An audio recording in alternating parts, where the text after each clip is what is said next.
محترم دوستوں، میرے موضوع کو بتانے کے لیے میں نے آپ کے سامنے سورہ مؤمنون کی ایک آیت پڑھی ہے۔ سب سے پہلے آیت کا ترجمہ، اس کے بعد مفسرین میں ایک بڑے مفسر علامہ ابن کثیر رحمت اللہ علیہ نے اس آیت کی تفسیر کیا کی ہے، بعد میں اسے دیکھ کر ہم اپنی بات کو آگے لے کر جاتے ہیں، اور میں ایک چیز بول کر اس کا ترجمہ کروں گا انشاءاللہ۔ ہم میں سے کئی لوگ ایسے ہیں عبادت کرنا چاہتے ہیں مگر کر نہیں پا رہے ہیں، فجر میں اٹھنا چاہ رہے ہیں، بہت سارے لوگ ماشاءاللہ فجر کے پابند ہوں گے، مجھے اچھی امید ہے۔ کچھ لوگ ایسے ہوں گے جو نہیں ہیں، اٹھنا چاہ رہے ہیں مگر اٹھا نہیں جا رہا ہے۔ رمضان، سارا رمضان تہجد ہم نے پڑھا ہے، بعد میں بھی پڑھیں گے، کوشش ہو رہی ہے مگر پڑھی نہیں جا رہی ہے۔ ایسا ہوتا ہے؟ ایسا ہوتا ہے؟ جواب نہیں دیں گے تو میں آگے بڑھوں گا ہی نہیں۔ جی ہاں، میں کلاس روم بنایا ہوں اس کو، یہ جمعہ کا خطبہ نہیں ہے۔ ایسا ہوتا ہے؟ ہم چاہتے ہیں کہ نیک بنے مگر نہیں بن پا رہے ہیں، ہم چاہتے ہیں کہ ہم سدھر جائیں مگر نہیں سدھر پا رہے ہیں۔ آپ کو جواب ملے گا ابھی اس آیت کریمہ میں انشاءاللہ۔ ایسا کیوں ہو رہا ہے؟ چاہ کر بھی نیکی نہیں کر پا رہے ہیں، چاہ کر بھی سدھر نہیں پا رہے ہیں، ایسا کیوں ہو رہا ہے؟ یا ایھا الرسل، ابھی قرآن کی آیت سنو، ترجمہ سنو، اور ابن کثیر رحمت اللہ علیہ کی تفسیر بھی سنو۔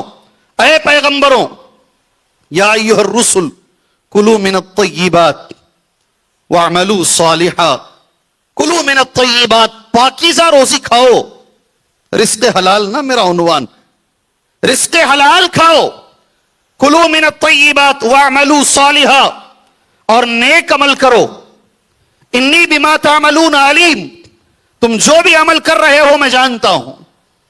میں نے ترجمہ آسان لفظوں میں کر دیا ہے، ابھی تفسیر دیکھ کر پڑھتا ہوں۔ اس آیت کریمہ کی تفسیر حافظ ابن کثیر رحمت اللہ علیہ نے کیسے کی ہے؟ ہمارے سوال کا ایک جواب ہے، یأمر تبارک و تعالی عبادہ المرسلین، اللہ حکم دے رہا ہے اپنے پیغمبروں کو علیہم الصلاۃ والسلام اجمعین، سارے پیغمبروں کو۔ کیا اللہ کا حکم ہے؟ بالاکل من الحلال والقیام بالصالح من الاعمال، دو اللہ کے حکم ہیں۔ پہلا حکم یہ ہے اکل حلال، رزق حلال کھاؤ، اور اس کے فوراً بعد اللہ نے کہا ہے والقیام بالصالح من الاعمال، اور اس کے ساتھ ساتھ نیک عمل کرو۔ کتنی چیزیں ہوئی؟ کتنی چیزیں ہوئی؟ دو کیا کیا ہوئی؟ ایک عقل حلال ہے اور ساتھ میں کیا ہے؟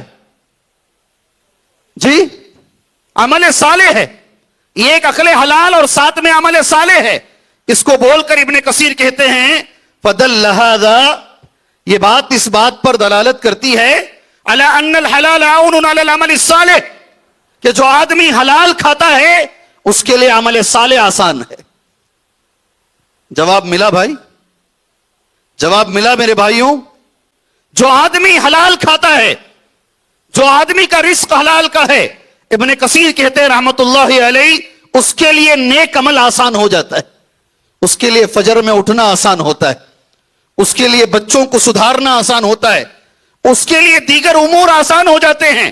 یہ پہلی فضیلت ہے عقل حلال کی۔ آدمی اگر حلال کھاتا ہے، اللہ تعالیٰ نے اس کے ذریعے سے عمل صالح کو اس کے لیے آسان کر دیتا۔